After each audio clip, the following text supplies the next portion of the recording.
The Paul Leslie Hour, helping people tell their stories. And now, your host, Paul Leslie. Hey, it's me. Thank you, as always, for joining us here on the Paul Leslie Hour. If you've ever gotten enjoyment, inspiration, or education from the Paul Leslie Hour, you can become a patron.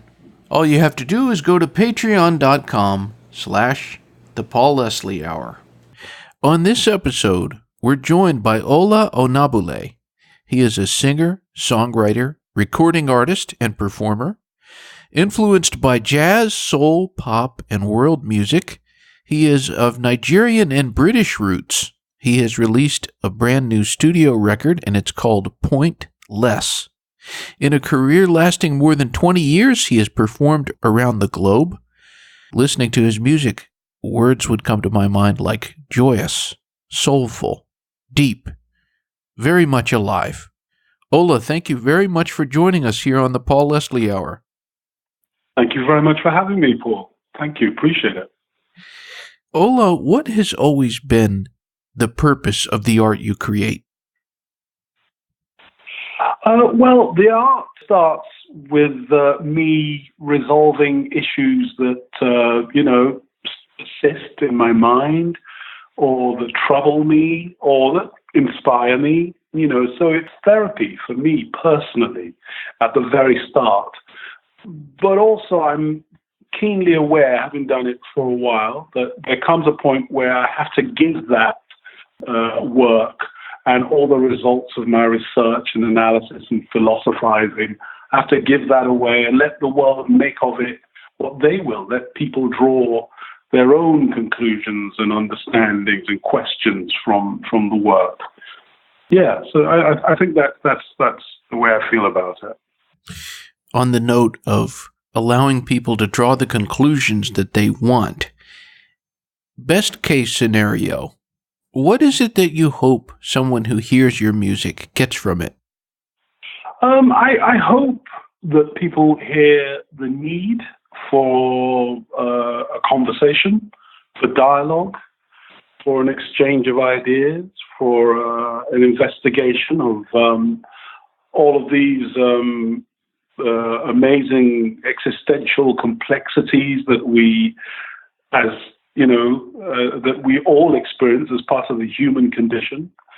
My suspicion is that nobody has the answers, least of all me, but I have enough faculty to know that there's, a lot out there that I don't know.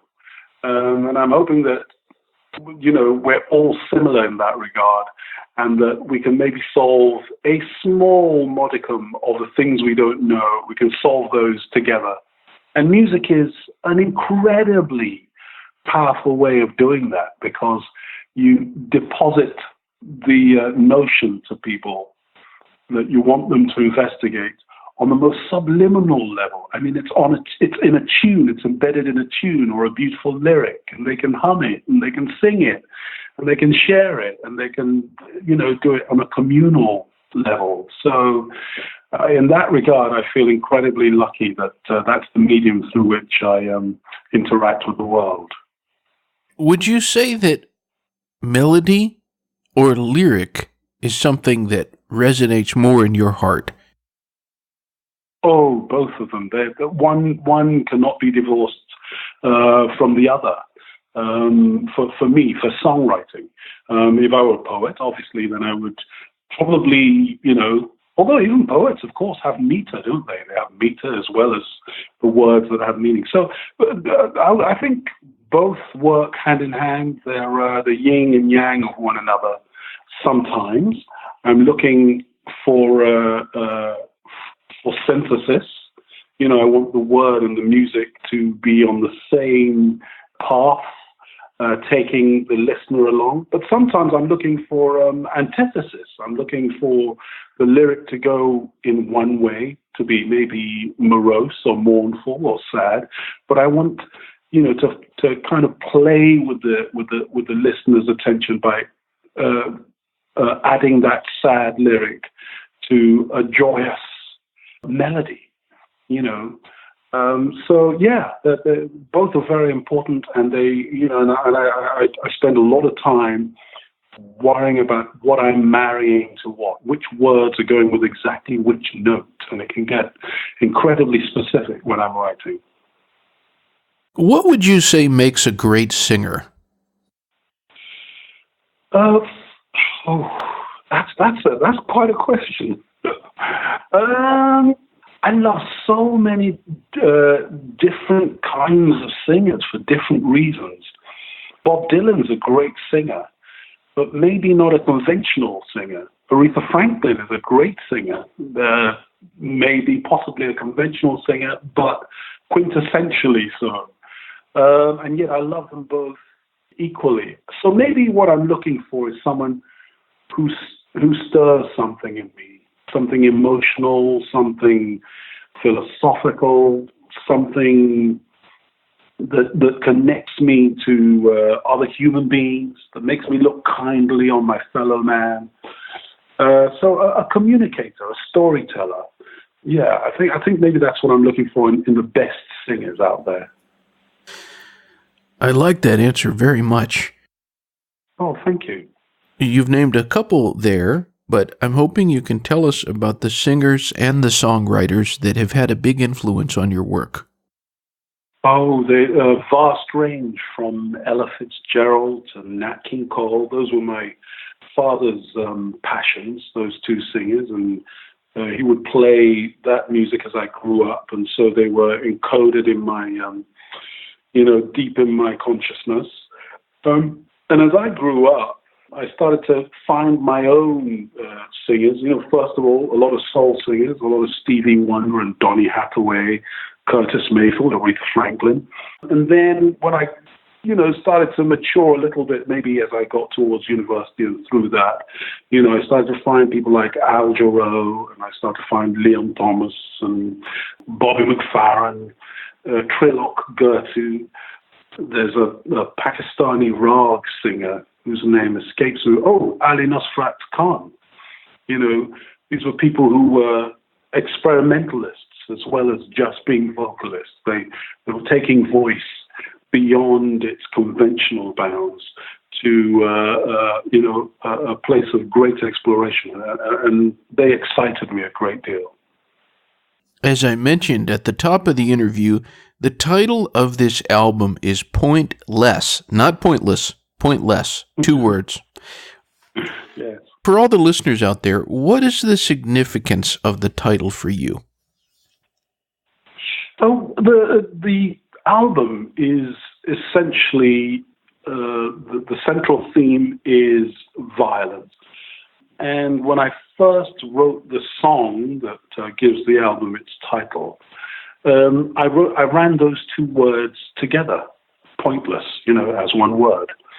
But as I started to write about violence and all the issues around it, I realized that it's a complex subject. There's violence perpetrated against a whole heap of people, but there's also violence within communities that endure violence from outside. And violence has many faces. It's not just physical, it's emotional, sometimes it's psychological, it's political, and so on and so forth. So I wanted people to find themselves making the mistake of calling the album pointless because violence is pointless. But I also wanted people to then realize that I was saying pointless because sometimes we need to do less blaming, less finger pointing, and more reflection. And the answer, if there is such a thing, to solving the problem of violence lies somewhere in between the 2 things. Identifying that violence is pointless, but also identifying that we just can't always point the finger of blame and blame others. It's in all of us. So that's why I came up with the idea of putting it as 2 separate words in that way. One of the songs I'm hoping you can tell us a little bit about. So They Say. Ah. Yes. So They Say was inspired by a poem that I studied at school by a British poet called Rudyard Kipling. who wrote many, great thought-provoking poems, the most famous of which is If. But this particular poem was called We and They, and it really kind of burrowed its way into my mind and into my heart because it played with this idea that we are all someone else's they. We are they to someone. We spend a lot of time differentiating ourselves, sometimes with a sense of casting ourselves as superior by saying, look how they do it. We don't do it the way they do it. We do it a lot better than they do it. We say it, we are it, whatever it is, better than they over there. But if you're lucky enough, if you're privileged enough to be a fly on the wall on any other group's conversations on this planet, you'll hear them quite possibly identifying you as a lesser they. I wanted to write a song about that. And so I came up with this song, So They Say. And there are various instances in the song in which I say, in which I describe this thing that I've just explained, that everyone's thinking everyone else could learn something from them, that they do it better than the other people do. My wife was asking me, who are you interviewing? And I told her, and she said, how interesting. Tell us, ask him, what is Nigeria like? What is it like for someone living in Nigeria? Nigeria is an interesting country. It was more or less artificially created by the British colonial masters. And it's made up of three main groups, the Yorubas, the Igbos, and the Hausas. Three very distinct cultures, each one numbering something like 60 or 70 million. And so since independence in 1960, it's been a difficult slog being a Nigerian, trying to figure out how to, make a country in that space of time. But the spirit of the people is incredibly exciting and great kind of emotional intelligence, a great deal of art. There's so much art and so much history. There's so much music. So it's an interesting place to live. It certainly is a land of dramatic extremes. There's extreme wealth because it's got oil. It's the third richest oil nation in Africa, I think. But it's also got great poverty.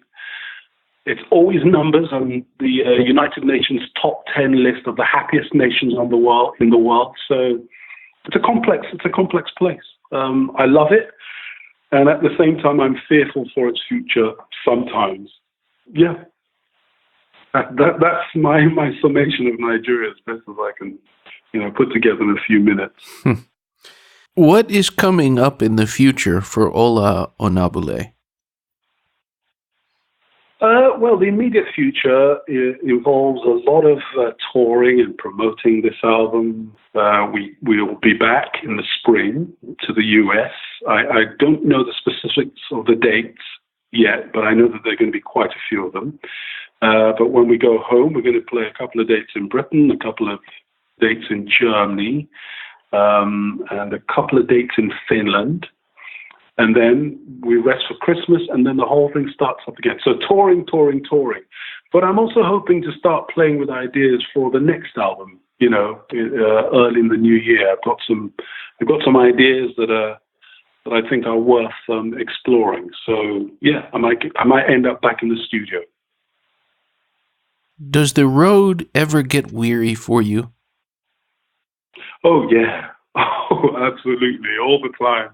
But the moment you get in front of an audience, it's in my DNA. I absolutely love meeting people from all over the world, and it's the thing that makes it all make sense. Is you arrive, you walk out onto stage, and they're all there, and this beautiful communion.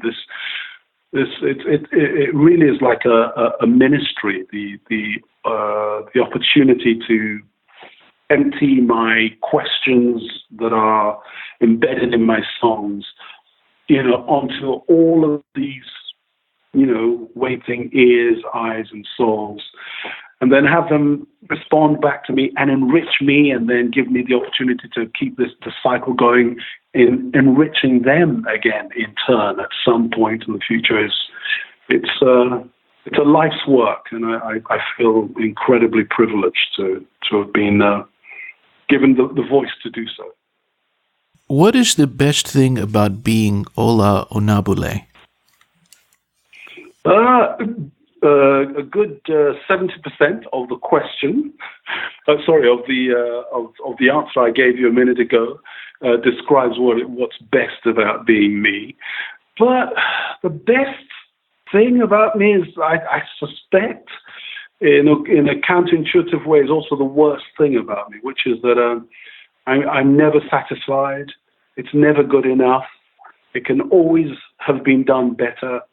The moment I record my voice, I can barely bear to listen to it. The moment I write a song and it's been mastered and it's no longer changeable, I immediately start to despair that I've undersold myself and that I have to work a lot harder the next time. So, in a way, that's the worst part of who I am. And it's the thing that tortures the people who have to work with me the most.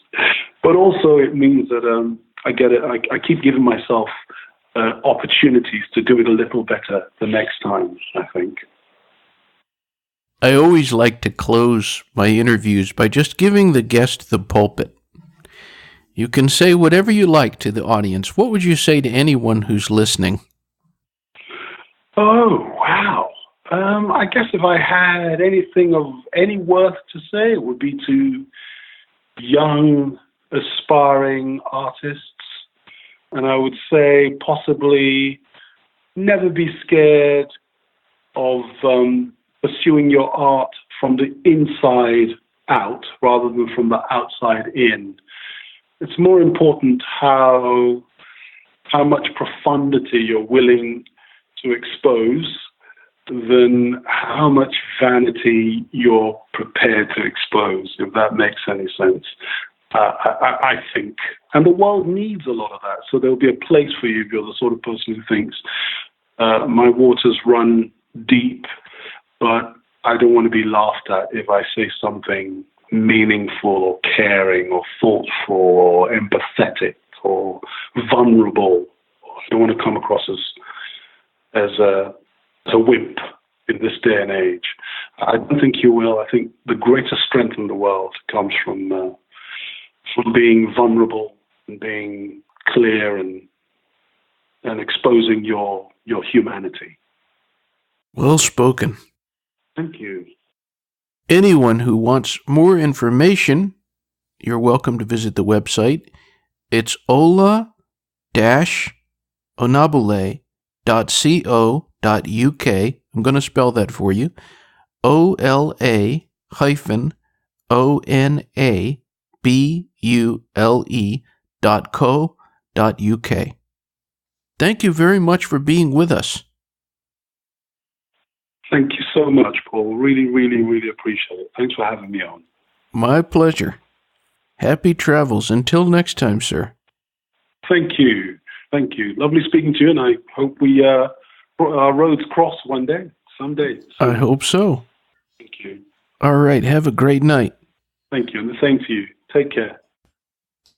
Bop, bop, dealy, bop, bop, ba-doo, bop, zee, bop, a doodly, not. Bakshiki chacha kuka bazaluka bazanek poka kera goram pop doodlezan but over dake patike yeah zika baka puka long gone doodle boo. Goodbye.